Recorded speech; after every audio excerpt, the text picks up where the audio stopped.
Bismillahirrahmanirrahim. Assalamualaikum warahmatullahi wabarakatuh. Hai anak-anakku, jumpa lagi bersama Ustazah Nani lewat suara. Kali ini Ustazah akan mengisahkan tentang kisah Nabi Allah, Nabi Yunus yang ditelan ikan paus. Selamat mendengarkan, fahami, dan ambil hikmahnya.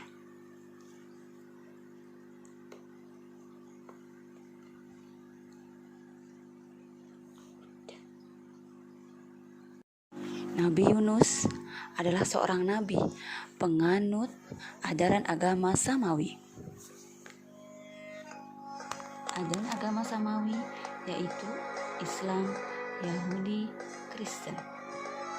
Namun Nabi Allah Yunus mengukuhkan agamanya, mengikuti ajaran Allah yaitu Islam. Beliau ditugaskan untuk berdakwah kepada orang Assyria di Ninawa, Irak. Nabi Yunus adalah putra dari Mata, keturunan Benyamin bin Yakub bin Ishak bin Ibrahim. Kaum Ninawa adalah salah satu kaum yang sangat keras kepala, penyembah berhala dan suka melakukan kejahatan. Nabi Yunus telah berulang kali mengingatkan kaum Ninawa agar mereka tidak lagi menyembah berhala. Namun mereka tetap tidak mau berubah dengan alasan karena Nabi Yunus bukan berasal dari kaum mereka. Hanya terdapat 2 pengikutnya setelah lama Nabi Yunus berdakwah, yaitu Rubil yang memiliki sifat yang alim dan bijaksana, serta Tanuk yang memiliki sifat sederhana dan tenang. Pada awalnya, ajaran-ajaran Nabi Yunus sangat baru dan belum pernah didengar oleh kaum Ninawa. Oleh karena itu, kaum Ninawa tidak dapat menerimanya untuk menggantikan ajaran dan kepercayaan warisan nenek moyang. Dan pada saat itu, Nabi Yunus merupakan orang asing, bukan dari keturunan mereka, bukan dari ajaran nenek moyang mereka. Ajaran-ajaran Nabi Yunus tidak sedikit pun menggugah hati kaum Ninawa, hingga keadaan ini membuat Nabi Yunus sangat putus asa, sedih dan marah. Dia beranggapan bahwa kaum Ninawa tidak akan pernah lagi berubah menyembah agama Allah.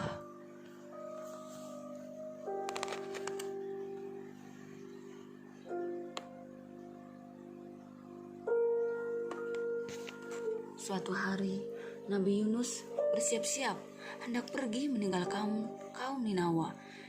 Dia mengingatkan kaum Ninawa untuk segera bertobat, karena akan datang azab jika mereka tidak segera bertobat. Wahai kaum Ninawa, sesungguhnya aku peringatkan kepada kalian bahwa jika kalian masih tetap menyembah apa yang kalian sembah saat ini, Allah akan menurunkan azab yang sangat pedih dari kalian. Oleh karena itu, cepatlah kalian bertobat. Semoga Allah mengampuni kalian semua. Sepeninggal Nabi Yunus, kaum Ninawa mulai gelisah. Seketika cuaca berubah.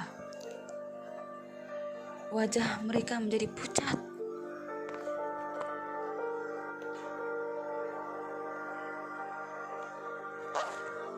Mereka takut.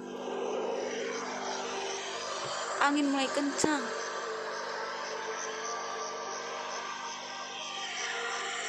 Mereka takut, sedih, takut, anak-anak menangis.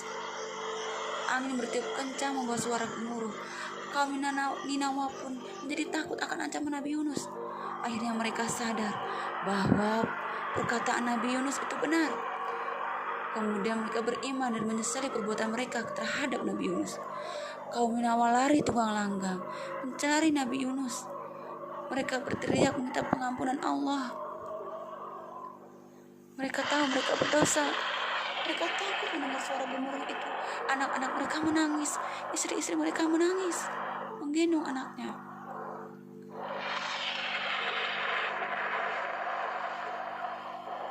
Mereka terus berdoa, Ya Allah, benar agamamu ya Allah. Ampuni kami ya Allah. Ampuni kami ya Allah. Maha Allah yang maha pemaaf pun mengampuni mereka. Seketika cuaca kembali seperti semula. Para kaum Ninawa tetap mencari Nabi Yunus untuk mengajari mereka dan menuntun agama kepada mereka. Namun keadaan Nabi Yunus setelah pergi dari kaum Ninawa menjadi tak menentu.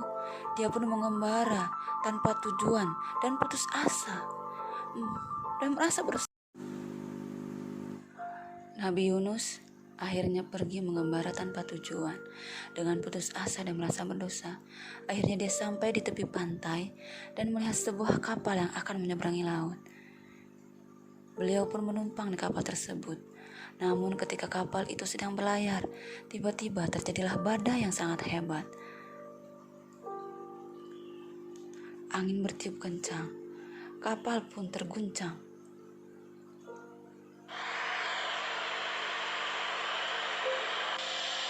Kapal berguncang.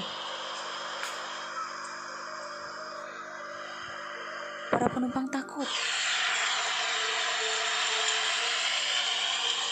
Akhirnya mereka sepakat untuk menurunkan barang-barang.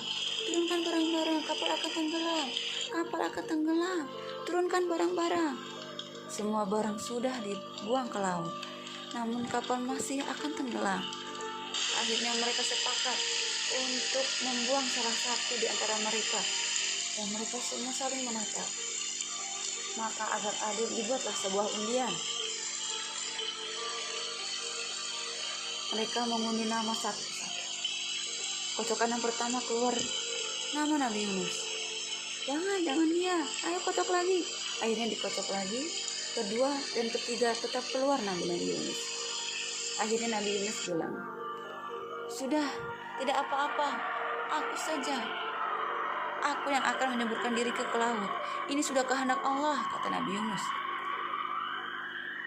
Kemudian Nabi Yunus menceburkan diri ke dalam laut. Allah mewahyukan kepada ikan Nun, paus, untuk menelan Nabi Yunus di dalam perut ikan Nun. Beliau bertobat dan minta ampun kepada Allah di dalam perut ikan. Nabi Yunus merasa kedinginan, gelap, sendirian. Lalu dia bertasbih kepada Allah selama 40 hari di dalam perut ikan Nun. Dan dia berzikir, La ilaha illa anta, subhanaka, ini kuntum minaz zalimin. La ilaha illa anta, subhanaka, ini kuntum minaz zalimin. La ilaha illa anta, subhanaka, ini kuntum minaz zalimin. Akhirnya Allah mendengarkan Nabi Yunus. Ya Allah, ampunilah dosaku. Dan Allah memerintahkan kepada ikan Nun untuk memuntahkan Nabi Yunus di tepi pantai. Akhirnya Nabi Yunus terdampar di sebuah pantai. Dan Allah menumbuhkan pohon labu di dekat Nabi Yunus. Dan Nabi Yunus pun memakannya agar tenaga beliau kembali menjadi kuat. Setelah Nabi Yunus pulih kekuatannya, tenaganya, Allah memerintahkan kepada Nabi Yunus untuk kembali kepada kaum Ninawa. Saat kembali di sana, ternyata keadaan sudah berubah. Keadaan kaum Ninawa sudah memeluk agama Allah, walau masih belum sempurna.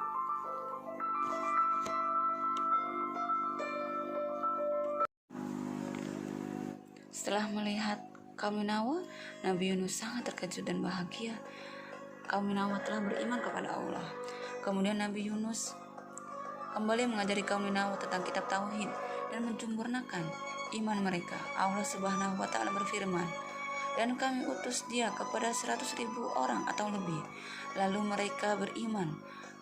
Karena itu kami anugerahkan kenikmatan hidup kepada mereka hingga waktu yang tertentu. Quran Surat As-Saffat ayat 147-148. Akhirnya kaum Ninawa dan Nabi Yunus berdampingan hidup dalam ajaran Allah, dan mereka pun hidup bahagia. tanpa rasa takut akan musibah. Demikian anak-anakku semua tentang kisah Nabi Yunus. Semoga kita semua dapat mensyukuri apa nikmat Allah yang telah diberikan kepada kita. Tetap sabar dalam kondisi apapun, dalam rumah, tidak keluar rumah, seperti Nabi Yunus ikut perang di dalam perut ikan. Semoga kita semua mendapat hikmahnya. Semoga Allah senantiasa melindungi kita semua. Assalamualaikum warahmatullahi wabarakatuh.